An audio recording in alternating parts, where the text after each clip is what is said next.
Good afternoon, everyone. My name is Tony Brantley, and I'm the Community Health and Wellness Department. I'm with the Community Health and Wellness Department at Suburban Hospital.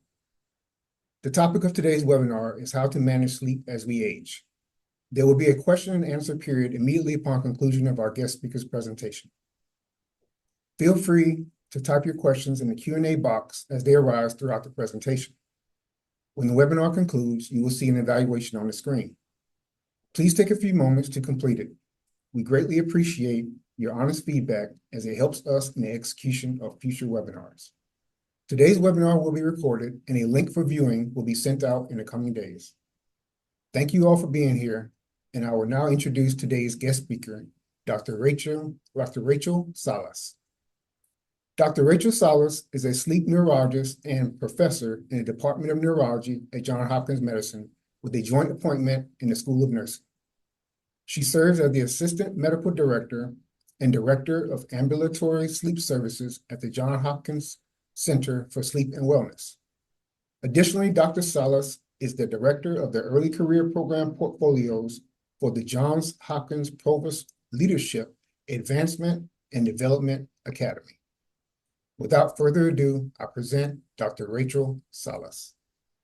Thanks, Tony. And it's so fabulous to be here and talking about sleep, especially during a time when there's a natural dip in people's circadian rhythm and people usually are looking to take a nap. So it's a perfect time for me to come on in here. So I'd like to start off just giving a little bit of history about narcolepsy. It was actually first described back in 1877. It didn't have the name narcolepsy yet, but that was the first description of a patient that likely had what we today call narcolepsy. And then in 1880, the term narcolepsy was coined by actually a French neurologist. And then if you think back, even though it was defined, there's a lot of things that can look very similar, a lot of disorders, medical disorders that look similar. And narcolepsy was thought to often probably be mistaken for epilepsy or even, psychiatric disorders. So you'll see some of that overlap in a little while.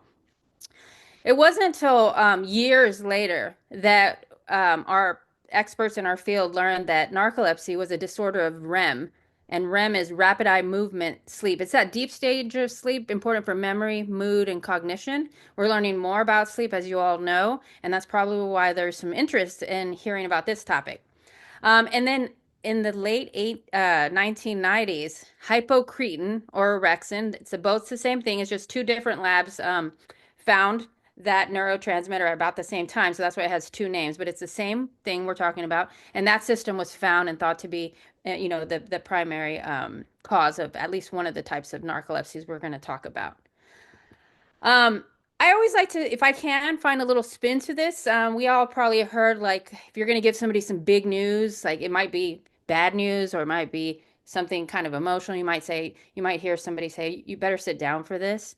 And the thought is that back then, maybe there was some swooning or some people wearing some corsets and maybe not getting enough oxygen to their brain.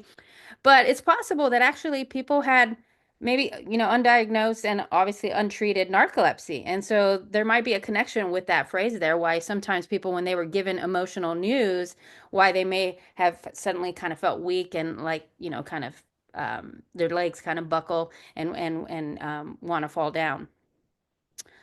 I think the best way sometimes to share information about a medical disorder is to show it.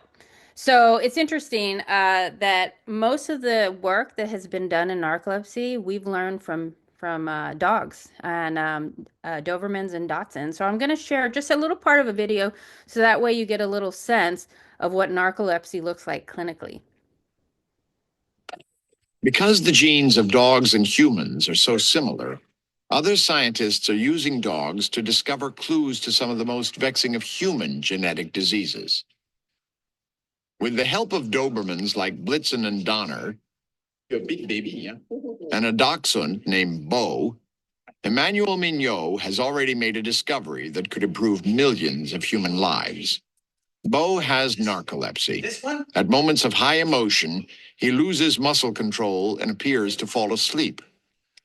Good canned food is enough to bring on an attack.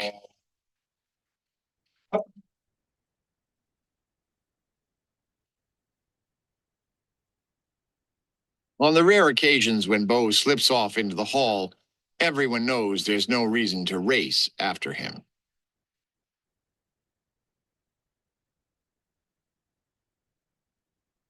Narcolepsy is far. Tony, you're going to let me know if you can see my slides that I'm back, make sure I'm back on the PowerPoint. Yes, I see you. Oh, You're back on. perfect. Perfect. So I thought that was a nice way to kind of showcase what narcolepsy, probably more on the severe end of the spectrum, can look like. And that gives you a sense of what that kind of weakening that I was talking about when I was giving you the example, how in years, decades, centuries prior, when people would say, you know, you might want to sit down for this. All right, so let's get into it. So narcolepsy is one of a few different types of central disorders of hypersomnolence. So that just means that we have this book, you'll see it right there, the International Classification of Sleep Disorders. We have over 80 different types of sleep disorders. And there's one classification that we have that's where that people are sleepy because of something going on in the brain. Okay. We could talk other times on insomnia, restless leg syndrome, obstructive sleep apnea, some of the more common ones. But these disorders are coming from in the brain. And so I'm going to focus obviously on narcolepsy type 1 and 2, but there's also something that's very similar to narcolepsy, but not exactly. It's called idiopathic hypersomnia. And then some of these other ones that as well that we're not going to talk about. So, a little bit of background about narcolepsy. It affects anywhere between 25 to 50 people worldwide, you know, per 100,000. And it's actually usually presents earlier in life, you know, usually between, you know, late adolescence and the teenage years or early college, maybe if people are there. However, this disorder many times takes a long time to get diagnosed. So it's not uncommon that we have people in their 40s, 50s, or sometimes even their 60s that just were never diagnosed because they were maybe on the lighter side of the spectrum, meaning that they had symptoms, but they were not profound. And as you all know, with many other medical disorders, there's always like a degree, that spectrum of like symptoms. Sometimes people are more severe and sometimes people are a little bit more mild, or they're able to somehow compensate for their symptoms. But typically, if that individual, when we're talking with them, they reflect back, they often will say, yeah, I was having problems. You know, when I was in school, my parents had a hard time, you know, waking me up. I was constantly falling asleep in school, even though I got enough sleep at night. So that's not uncommon. We often do hear that.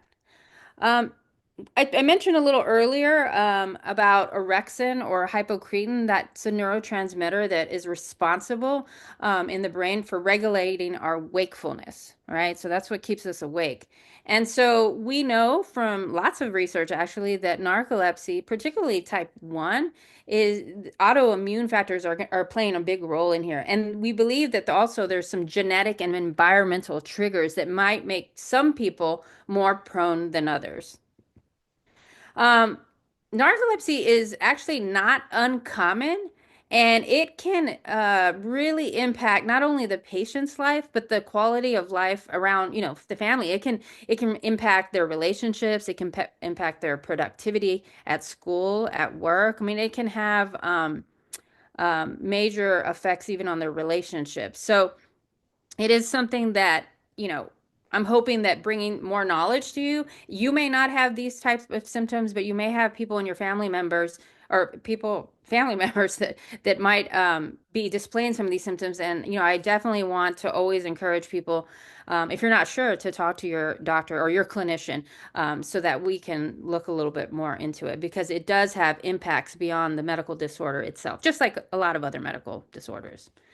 So there's types of narcolepsy. There's type 1 narcolepsy, and that's the one that's really associated with the decreased production in the brain of orexin. Remember, that's the neurotransmitter that helps us all stay awake. All right. And so they have decreased amount of that. And that's with all the work with the dogs at Stanford that they were doing. That's where they started finding, you know, and done a lot of work in that area. And then there's narcolepsy type 2. There's some clinical nuances that I'll talk about a little later, but narcolepsy type 2 does not have low levels of orexin. So there's something a little bit different. We're not actually sure what causes this type of narcolepsy. And then there's a secondary narcolepsy that we do see, particularly in people with neurological disorders that are affecting the brain. Like perhaps somebody has multiple sclerosis, for example, and they might have one of their lesions in the area that can produce narcolepsy type of symptoms that we're going to talk about soon. Okay. You could also have a stroke in that area or a brain tumor that also can provide symptoms that look like narcolepsy. Now, I will say that for the most part, all of the symptoms that are here that I'm going to go through, all of these symptoms are actually normal and we all have them, but we have them during sleep. The patients with narcolepsy have these symptoms while they're awake. Okay. So EDS stands for excessive daytime sleepiness. Now, I know a lot of you are like, uh-oh, I got that going on right now. And right now, a lot of people are sleep deprived. There's a lot of craziness going on everywhere. People are not sleeping that well. So excessive daytime sleepiness, we see it all almost like for most of our sleep disorders. People come in and say, yeah, I'm really sleepy. And I'm like falling asleep all the time. So they have that. When a patient with narcolepsy takes a nap, it could be even a 10-minute nap, they have actually a little bit of relief. They'll feel better. That's not always the case if you're chronically sleep deprived or if you have insomnia or obstructive sleep apnea. You know, taking a nap usually doesn't have like a little bit that refreshing feeling, but for people with narcolepsy, it tends to have that. But then even though they take the nap, they start getting tired and sleepy again. And then we know that they have abnormal REM, so rapid eye movement sleep. Again, that stage of sleep is very important for memory, cognition, and mood. People with narcolepsy will often report having dreams or hallucinations while they're falling asleep. And we actually have terms for those. They're called hypnagogic or hypnopompic hallucinations. And essentially, they're dreaming while they're still awake. Okay, so they're not, the word of hallucination, at least for me, maybe some of my colleagues disagree, but for me, it makes more sense to say like they're kind of just dreaming while they're not really completely in sleep yet. Okay. And some of you might be thinking, well, that happens to me. And it does. I mean, it can happen to you, and doesn't mean you have narcolepsy. It just might be that your sleep is somehow more disrupted for one reason or another at that point in time. And then they have what we call fragmented sleep, so disrupted nighttime sleeping. So even though they're so sleepy and they go to bed right away, and usually, they sleep all night, their sleep is fragmented. So they have several awakenings during the night, and so that often contributes to them also feeling even more sleepy. And so that's important for me to mention because one of the a type of medication that we use helps to consolidate that sleep so that they're not so fragmented at night, and which can help them during the day. And then there's something called sleep paralysis. And most of us, again, this is a normal phenomenon that we all experience while we're sleeping. Otherwise, we would be acting out our dreams, right? So if I was dreaming that I was fighting, I was doing some ninja moves or something, that I would be actually physically doing it in my sleep. And there actually is a sleep disorder that does that. And that's called REM behavioral sleep disorder, but that's for another time. All right. But sleep paralysis, some of you may have experienced at least once or twice in your life. And it's usually during times of stress or if you're not getting enough sleep, you got a lot going on, your sleep schedule is crazy. And what that means is you're awake and you know you're awake, but you feel like someone's holding you down. And there's actually a famous painting. I should have put it in this PowerPoint now that I think about it next time. But you feel like you can't move, like you're paralyzed, but you're awake. And that's sleep paralysis. Very common in patients with narcolepsy. And again, most of us will experience that a couple times in our lifetime, sometimes a little bit more depending on your schedule. So I'm going to take a little moment just to talk about this, and feel free, I'd like to engage the audience here, feel free to go through these 8 scenarios and give yourself a point if you have a slight chance of dozing off. And even if you're like, well, I'm never watching TV or whatever. If you're not, just predict what your chance is. So 1 point if you have a slight chance, 2 points if you have a moderate chance of falling asleep in this scenario, or 3 if you have a high chance. And I'm giving you the QR code, and that takes you to a place and you can fill it out there. But while you're doing that, this is the Epworth Sleepiness Scale that we use in our clinic for all patients. And what it does is give us an idea of how sleepy a person is. And for it to be pathological sleepiness, meaning it's a red flag that, yeah, you have some excessive daytime sleepiness, if you score above 10, that suggests that you have some excessive daytime sleepiness and probably want to go get checked out. All right. So do that. You got the QR code, and feel free to pass it out to your family and friends. Maybe this weekend have a little Epworth Sleepiness Scale party, and talk about that. So it's important to kind of tease out excessive daytime sleepiness and fatigue. We get a lot of patients in our sleep center that come in and they're tired, right? And it's like, what is tiredness? Is it sleepiness or is it fatigue? Are they just weak? Are they depleted of energy? What's going on? So this slide kind of just shows a little bit of the nuances there. Like excessive daytime sleepiness is actually drowsiness, and you're like, you have a high propensity to want to fall asleep. Like you're just like, I need to sleep. Decreased alertness, and we've all been there, right? The eyes start kind of getting heavy. Whereas fatigue is just like, I'm tired, like, oh, I just wish I could get some rest, and sometimes for some individuals it's hard to kind of tease that out. And so as a sleep specialist, I do try to tease that out when I see the patient for the first time, because it's very important and helps me to kind of direct whether or not the patient actually does have a primary sleep disorder. But people with narcolepsy can have other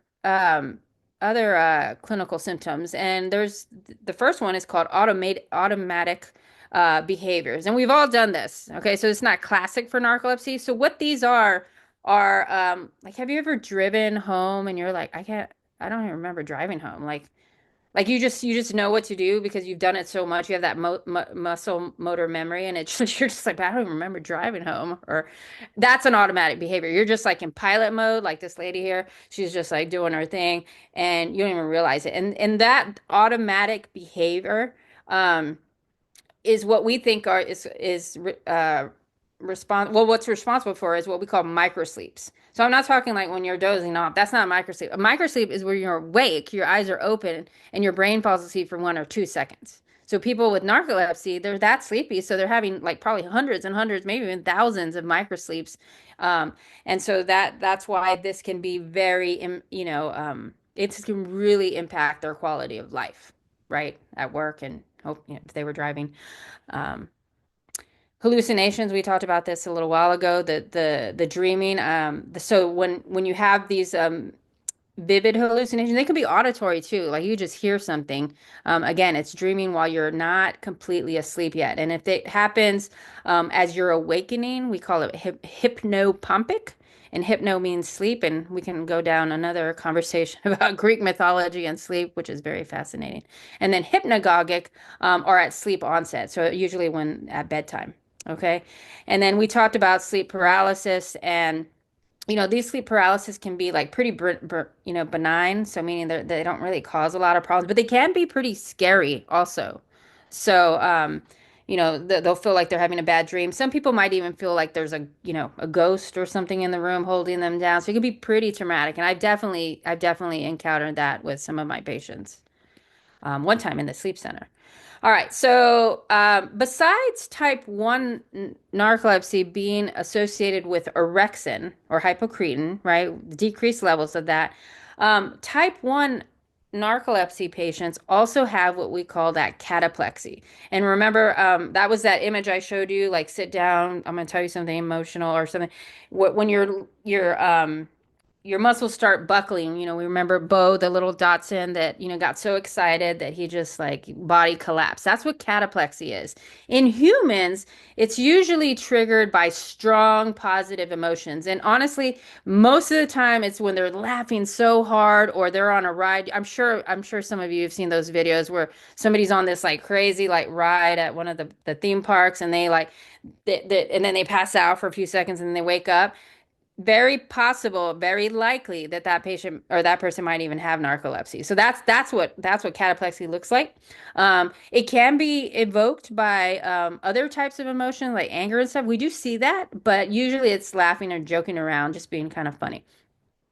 They may have some temporary weakness or paralysis in their face, which might even impact their voice. And I have some picture from a paper that I'll show you in a little while to give you some examples.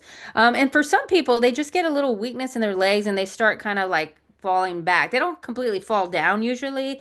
It was kind of like why I showed that image in the beginning with the woman that was kind of, leaning against her family or her friends.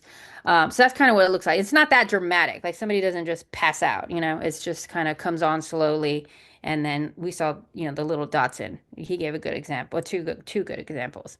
Severe cases may actually last for a few minutes, so that could be kind of scary, especially if the patient has not been diagnosed. And just think about it, like if it's more common in kids, like it could be very scary, not only for the kid, but whoever is witnessing it and like the family members. So cataplexy, just getting a little bit more clinical here. They just need usually have more than one episode. It's pretty frequent when they have it. They're brief, usually less than 2 minutes, although sometimes it could be longer. Remember, I talked about that spectrum. Usually bilateral. Like it's very rare for somebody to come in and say, like, it's just this one leg that just gets, weak. So the key here is that the patient or the person is always conscious. They know what's going on. They can hear. They don't pass out. Like when people have a seizure, many times they lose consciousness. Not always, but many times, especially with the bigger ones. But with narcolepsy and cataplexy, the consciousness remains there. Okay. And then they have that sudden loss of muscle tone, which is what cataplexy is. And again, triggered by strong, sudden emotions. If you scare somebody real quick, that could probably bring it on.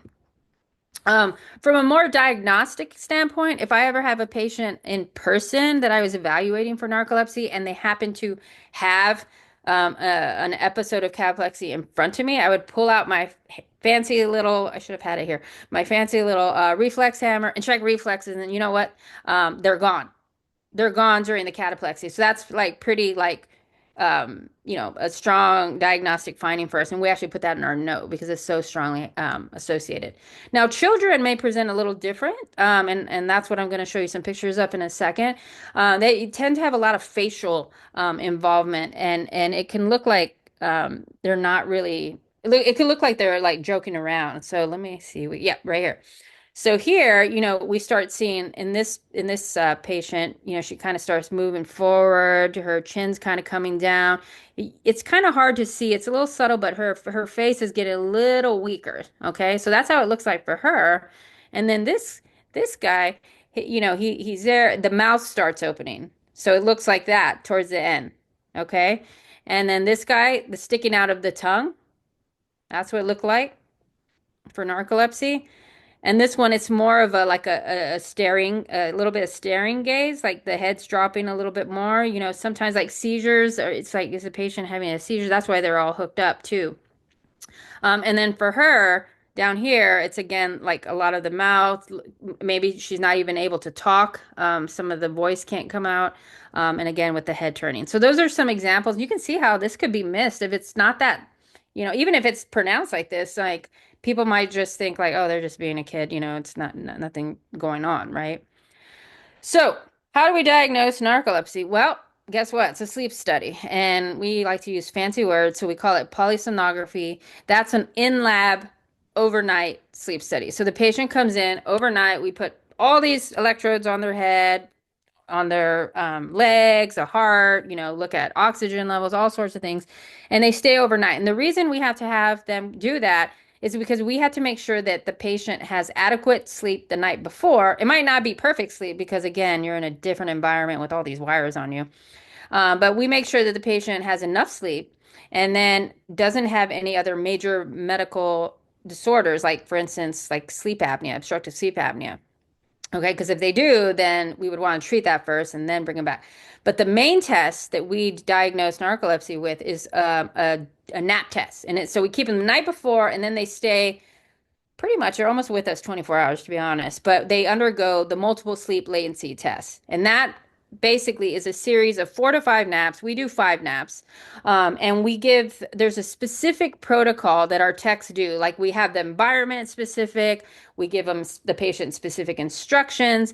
And, this is all like put together by our American Academy of Sleep Medicine. And what we're looking for in these naps is how quickly is the patient falling asleep and what stage of sleep they're going into, right? So if they had adequate sleep the night before and they didn't have any issues during that, and we give them these 5 naps, normal people should not be I mean, not even people normal, might fall asleep. That's not unusual. In fact, most people probably do. Um, but their sleep latency, and what that is, like, that's how long it takes somebody to fall asleep, should not be less than like 5 minutes. Like, it's usually people with significant narcolepsy, they fall asleep like within 5 minutes on like most of the naps. Okay. The other thing we look for on the naps is REM, rapid eye movement sleep. So if you're going into REM, like especially right away, that is classic for narcolepsy. So those are the things that we're looking for in the naps. We often typically do not check hypocretin levels. It's just not standard practice. We can. I could send off some samples, and there's certain centers across the United States that will look for that. If you're not really sure, we could do that, but it's not standard practice. Usually, what we could do is we can diagnose it just with the sleep studies. All right. So this is one of the sleep disorders that we do need an in-lab sleep study. And this is what an in-lab sleep study, this was drawn by one of my mentees several years ago, Rebecca Chow. And so it just highlights that we look at 3 EEG channels, so brain electroencephalogram, eye channels to help us look for REM sleep because the eyes move in REM. Of course, we have a snoring monitor. These are respiratory channels to make sure those with the effort, that's where we're looking for apnea. Single lead EKG, and EMG is a muscle electromyogram of the chin, and that also helps us stage the different stages of sleep. And then pulse oxygenation, and then leg movements. And we also videotape, and we don't videotape. The reason we videotape is because sometimes people have seizures or abnormal movements, or they have that other disorder that I talked about earlier, where I didn't talk about it, I mentioned it, REM behavioral sleep disorder. And so that's why video is very important for the in-lab sleep studies. We can never use a home sleep test, a home sleep study test to diagnose narcolepsy or anything else. It only just focuses on apnea. All right. So, from a more clinical standpoint, this is just a table kind of giving you an idea how some of these differences look like between stage one or not stage one, but type one and type two. And then that third one that is often, we're looking for when a patient is being considered for narcolepsy. So usually the type one and two, they fall asleep within like honestly a lot times less than 5 minutes, but the criteria is like less than 8 minutes, and they have to have at least two short onset REM periods, like on the naps or on the night before study. Like sometimes people will fall asleep and go right into REM like in 10 minutes, so that we can use that to overnight. Again, we don't typically use hypocretin, but if we do, we're going to see it decrease usually in type 1. All right. It's difficult. It's really difficult and or challenging, I would say, at times when we're evaluating patients with narcolepsy, because there's other things that kind of factor in. Um, we all feel it. Many people are working from home. Many people have variable work schedules. Everyone's staying up to watch like their binge shows. And so circadian rhythm disturbances can actually be pretty profound. And I have had several times where patients have been misdiagnosed with narcolepsy when they in fact did not have narcolepsy, but what they really had was a severe circadian rhythm disorder. All right. So I always try to get patients, and really ask them, like, what time are you going to bed? Are you very consistent? Are you not? Like, are you all over the place? Are you taking naps all the time? Somebody like that, are we going to want to probably send to the sleep behavioral psychologist first so that they can improve their sleep-wake behaviors? Because I would hate to get someone diagnosed with narcolepsy and when it was really just a misalignment of circadian rhythms. And we do see a lot more circadian rhythm disorders because for many reasons, right? I talked about the variable schedules, people working from home, they're not getting light exposure, they're getting too much light exposure from our electronics, especially in the evening and bedtime, and all of those things can impact our circadian rhythm. Okay, so there's lots of things that follow in there. So sometimes there's a gray zone when people fall between the 8 and 10 minutes. It's like, is it narcolepsy, or is it maybe they have also some other things going on? Um, so it can be a little challenging here. Now, the American Academy of Sleep Medicine does, for one of the reasons, so we're not always in the green zone, is they recommend that we do like a drug screen test, like a urine tox screen. And it's not to, call out people for what they're doing or anything. It's just we want to know what medications people are on that could impact the results, especially if they're in the gray zone, right?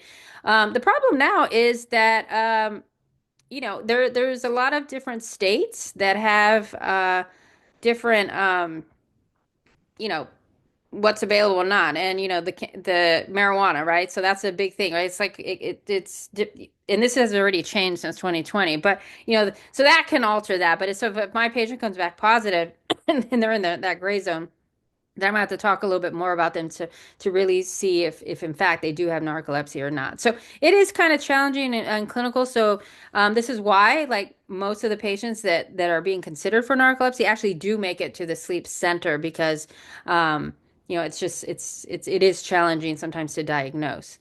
I'm not going to go too deep into the medications, but we do use medications to help the patients with narcolepsy live, right? And they can live a normal, good life, right? They just need to be diagnosed and treated and be aware of what things can make their narcolepsy worse. So all of the medications for narcolepsy are not cures. They are to help the symptoms of narcolepsy. So we use stimulants, okay? And obviously we try to use like um, the lower doses and have them do what I call like medication holidays. So in other words, if they're staying home, like not, don't take it. So that'll help with building tolerance and also side effects. There's medications that we use. To help the cataplexy if they're having that. I talked about earlier, there's medications to help consolidate their sleep instead of it being fragmented. So there's actually quite a few medications available that can help our patients that have narcolepsy, and they're able to, have full-time jobs. They're having kids, they're able to live normal lives. Okay, it's just that they get treated and diagnosed, obviously. And then I always, if I make the diagnosis of narcolepsy, I always send them to my colleagues, the sleep behavioral psychologists, because I feel like patients with narcolepsy are more sensitive to their routines being off. So so the sleep behavioral psychologist will give them better practices and identify other things like, maybe they have an inconsistent sleep-wake schedule where they're having circadian rhythms impacting their sleep wake schedule. Sometimes we'll patients might not want to go straight to medications because it's not that severe. So we'll work with them how to take ideal naps, right? And how short they should be, when they should be, and then avoiding things that can cause their symptoms to be exacerbated. So like looking at their other medications for their other medical disorders, and really try to work closely with their other doctors to really find medications that aren't going to like aggravate or exacerbate their narcolepsy. And I'm going to stop right there. And here's some nice resources, and the slides are there for anybody who wants to know more about narcolepsy. But I definitely wanted to have time for people to ask questions. Like I said, narcolepsy tends to present more in children or teens or early 20s and stuff. But again, people can go long time without being diagnosed and treated. So I'll just stop right there. And what I'm going to do is stop sharing my screen, and I'm going to hand it over to Tony. Well, thank you, Dr. Sauce, for that very informative presentation. We will now open the Q&A period to address questions from today's attendees. Okay, so the first question is, first of all, the audience, Dr. Sauce, would like to know, do you have any issues with sending the slides out to the registered attendees with sharing Oh, these no, slides? no, not at all. Okay, I'll PDF it, and that way it's easier to read. Yeah. okay, great, perfect. And then the next question we have is, how common is narcolepsy? Well, like I said on there, it was like anywhere between 25 to 50 people per 100,000. So it's about 1 in 2,000 people will have narcolepsy. So it's not rare. It's actually, it's not rare. Thank you for that. And then our next question is, so how effective is narcolepsy treatment?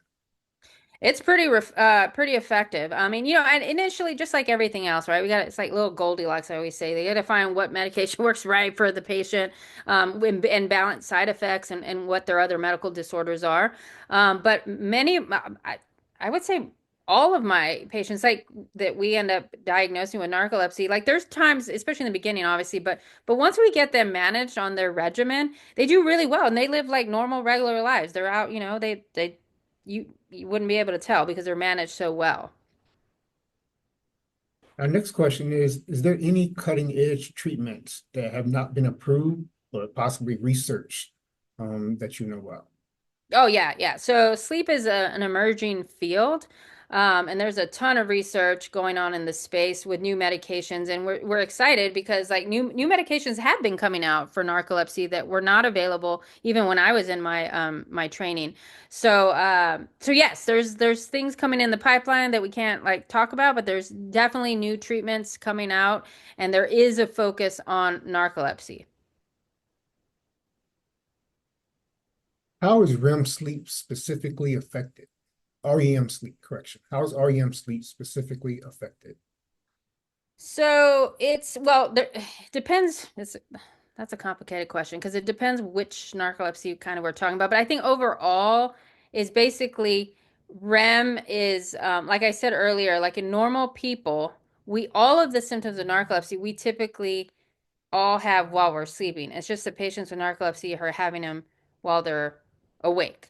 And so it's almost like in what I would call like intrusion REM, like while you're awake. Okay. But their REM sleep is just not they have more awakenings, they don't stay in REM that long, they hit REM quicker, and that's because of that lack of orexin in type 1 at least. For type 2, we don't know.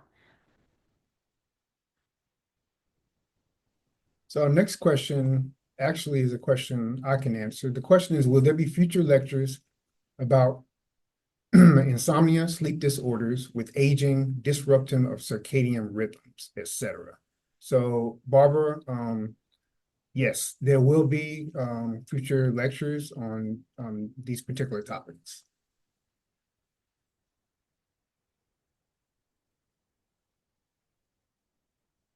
Our next question, I did shift work from 4 p.m. to 12:30 a.m.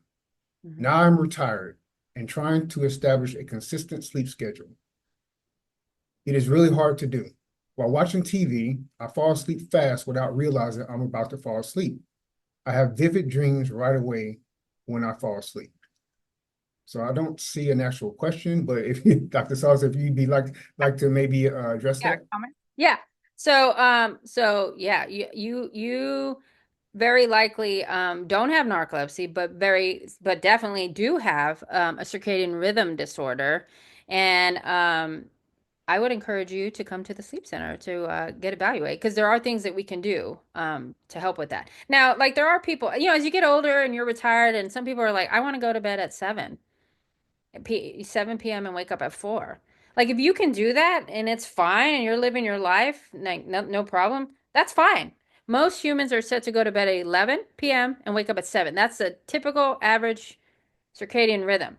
But as you get older, your circadian rhythm may shift one way or another. So we find that in younger adolescents, teenagers, early 20s, like they get delayed and they're getting delayed even more, meaning their circadian rhythm, instead of it being going to bed at 11, it gets pushed out further. So going to bed at 2 or 3 a.m. because they're gaming or on social media or whatever, right? But when you get older, the circadian rhythm may shift forward and you're going to bed a lot earlier and then waking up at 3 or 4 in the morning, but you feel fine. It's not a problem. I wouldn't treat that. But if you're like, I'm waking up at 4 in the morning and then I'm going to bed at 6 p.m. and I'm missing, like I have no life, like I have no social life, right? And so they want us to, then that's where we can like help push your circadian rhythm back. So you're like more in line with, what other humans are doing. And our next question is, what about seniors who have problems staying asleep? Waking up after 2 or 3 hours, very hard to fall back asleep. Yeah. And So finally that, going back and waking up again in a few hours. I already have good sleep hygiene. yeah. So that's chronic insomnia, the most common sleep disorder that we see in our sleep practice in our center. Um, it's very it can be difficult to treat, and I say that because insomnia does not look the same for everybody, right? We all have stress, we all have environmental things, that can impact our sleep. But everybody is an individual person, and people have different medical problems. They have different stressors. They deal with stress differently. Their environment. So you can start seeing how everybody with insomnia, their insomnia looks different. So it has to be very personalized. And so I tend to work very closely, and I probably work with more like severe or patients with more severe insomnia for that reason. And yeah, so we could do that's the most common sleep disorder. So if you're doing that, it's more than 3 times a week for more than 3 months, boom, I just diagnosed you with chronic insomnia. Come see us in the clinic. Thank you. I'm going to pause for about 10 seconds just to see if we have any additional questions, as that was the last question that was submitted in the Q&A. So I'll pause about 5 or 10 seconds, and if there's no other questions, we will go ahead and close out.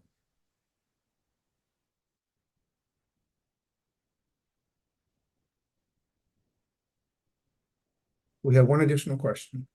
I go to bed feeling sleepy, then I'm at bed and can't sleep. So that also sounds like insomnia. So there are people that can't get to sleep, and then there are people that fall asleep and then they wake up. And so they're both insomnia.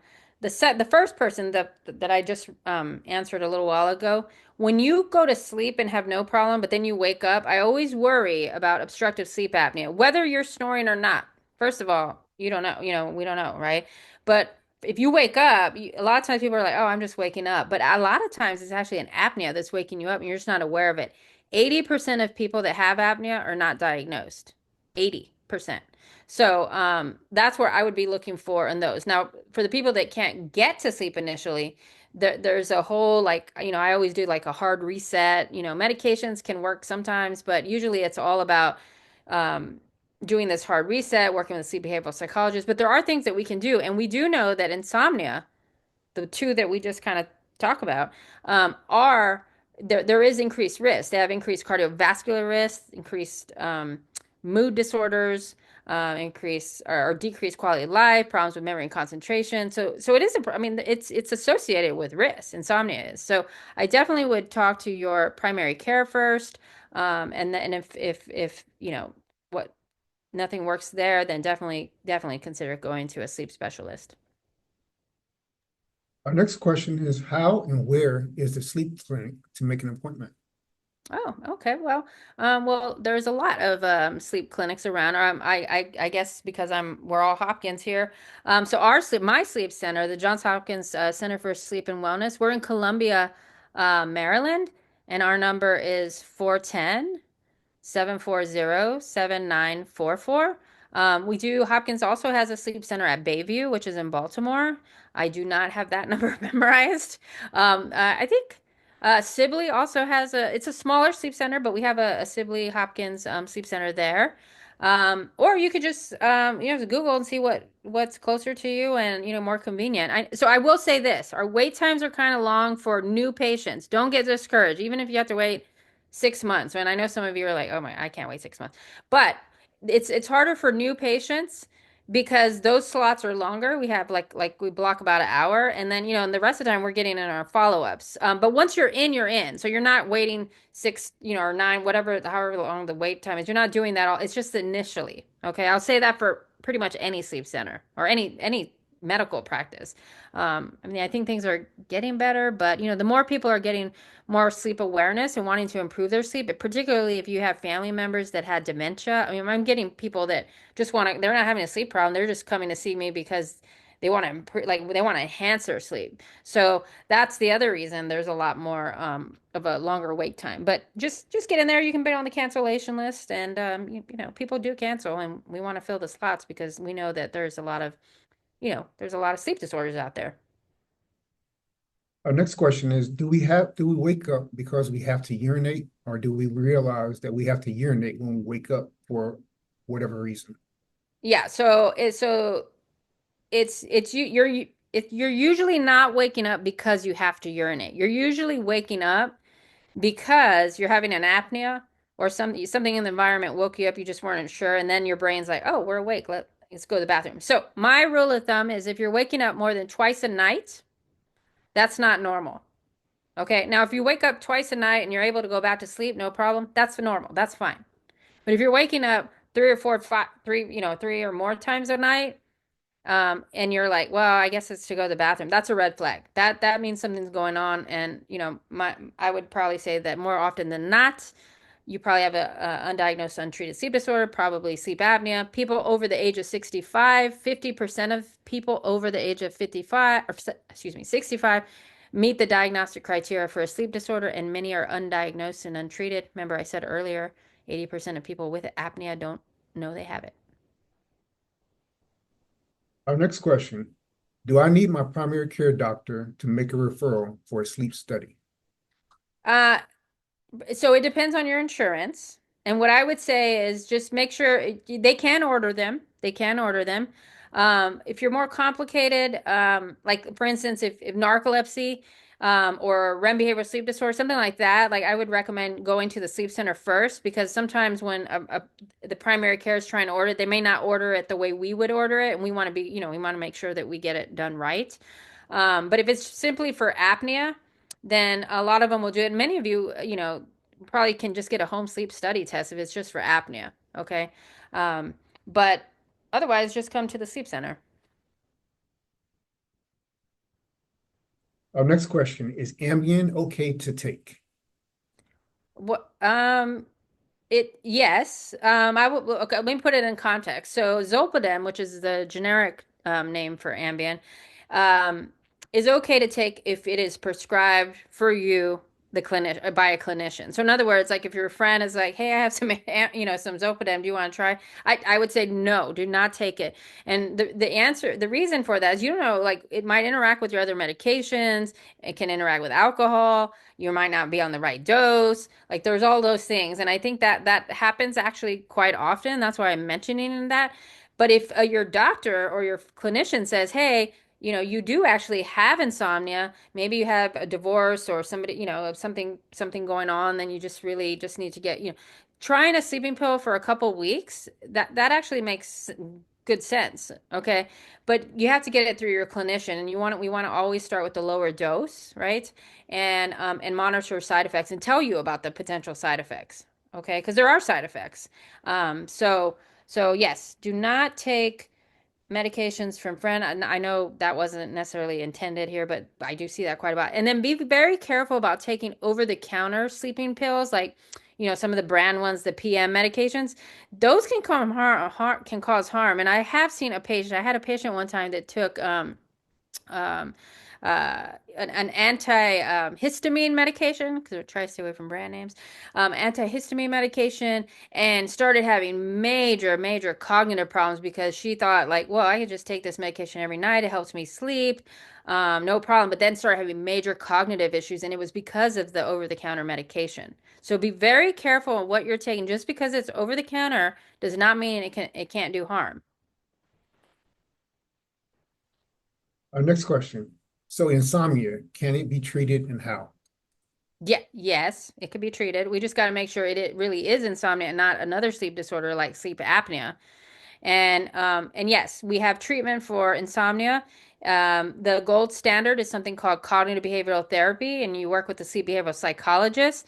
Um, that's been proven to work the best. I usually, with the patients I see, I start them on cognitive behavioral therapy, but I look at other stuff. I make sure they don't have apnea. Make sure they don't, I give them a bedtime. Like we go through a hard reset. And now, actually, in my practice, I am a certified strengths coach, and I actually use like strengths coaching to help with people's insomnia as well. So there's a lot of different things that we can do now.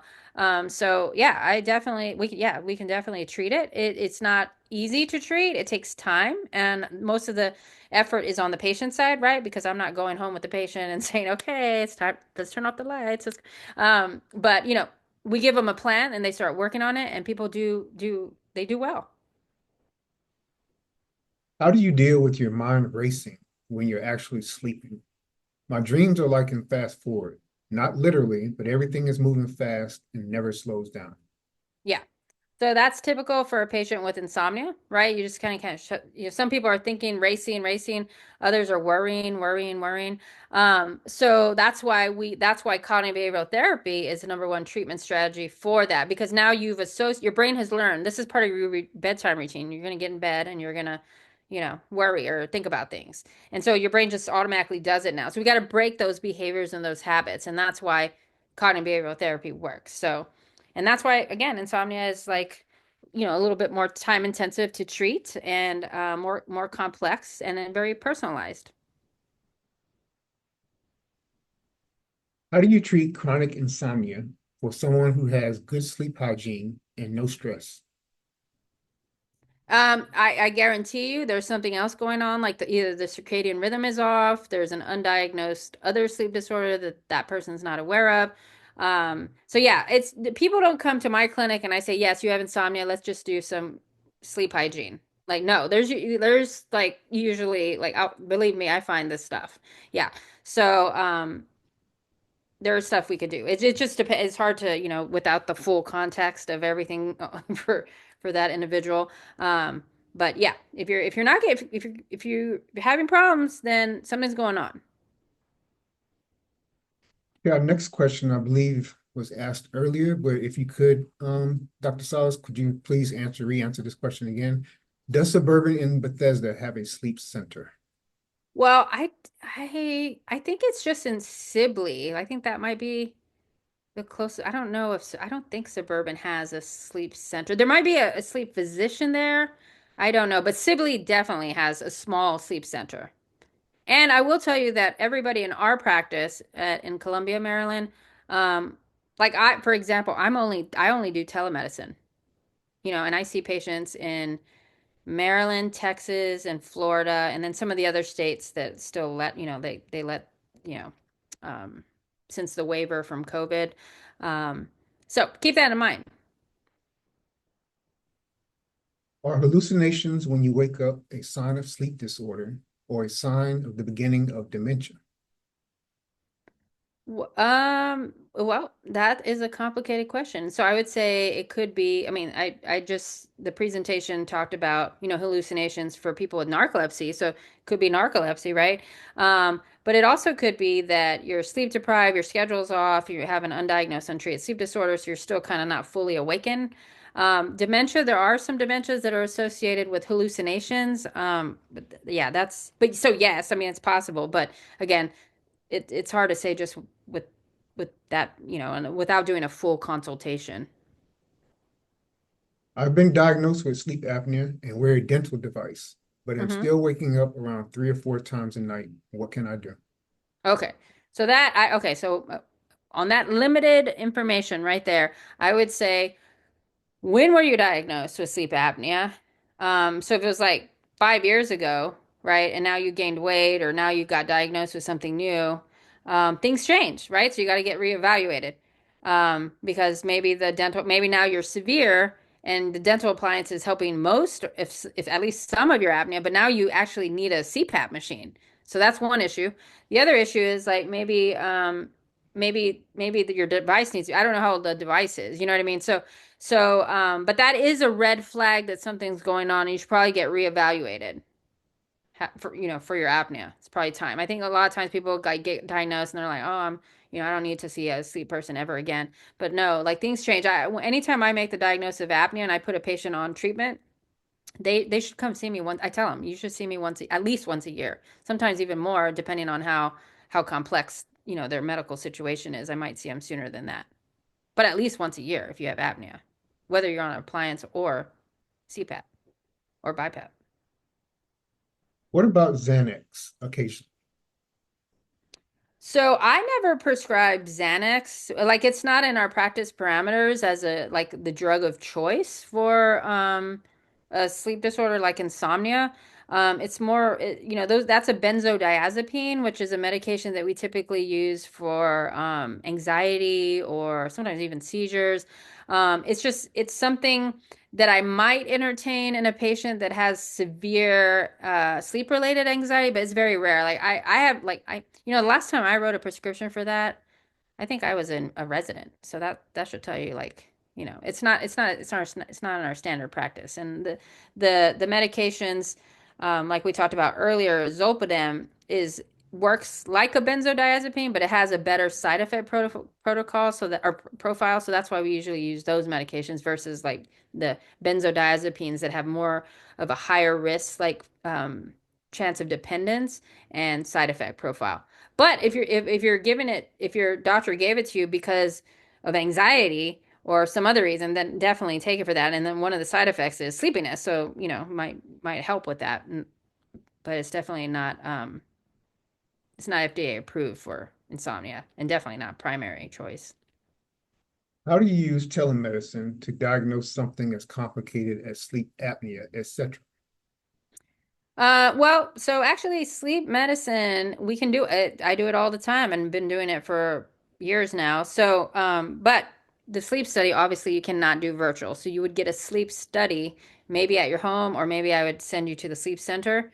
And that's where we make the diagnosis. But talking to a patient clinically like this, very easy to do. I could even I look at people's mouth, I look at their profile, look at, I can get a sense. I have them tell me their weight. I can see, I could see them. If I wanted to, I could say go stand further back. I can give people insight on their bedrooms sometimes, their workspaces, all the things that kind of impact circadian rhythms. So it just depends. But I think for me, in sleep medicine, being virtual has been even better than being in person. Now, I understand that some patients only prefer in person, and I get that.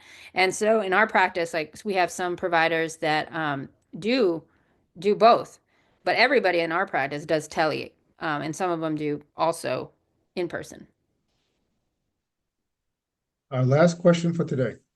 I wake up sometimes due to dry mouth. Do you have any recommendation for a device to help with that? For just a dry mouth, okay, so a dry mouth for me is a red flag. I know I keep saying this, but it could be a red flag for apnea. Okay, so I would talk to your primary care first, because I can't think of any, like maybe you're sleeping with your mouth open, but a lot of times the dry mouth happens because you're a mouth breather and probably snoring, whether you realize it or not. Um, and so sometimes people can't breathe through their nose, so they sleep with their mouth open. So, I think that if it was truly purely just a dry mouth, a dentist probably be where I would go to ask for like what to help with that. But if there are other things like you're overweight, you're a man, or you're postmenopausal or perimenopausal woman, somebody in your family blood related has apnea, um, you have high blood pressure, diabetes, like if you just have some of those things, I would I would definitely talk to your doctor about the potential of you having obstructive sleep apnea. If you have that dry mouth on top of it, or grind your teeth, or have GERD or reflux. I'm just throwing in some symptoms for I think this group would do really well with obstructive sleep apnea and insomnia talk for sure. We have one more question. What are good sleep hygiene examples? Okay, so one is just having a consistent bedtime and awakening time, and if you're retired, try the 11 to 7, right? Go to bed at 7. My bedtime's 11, and so before that, have a bedtime routine.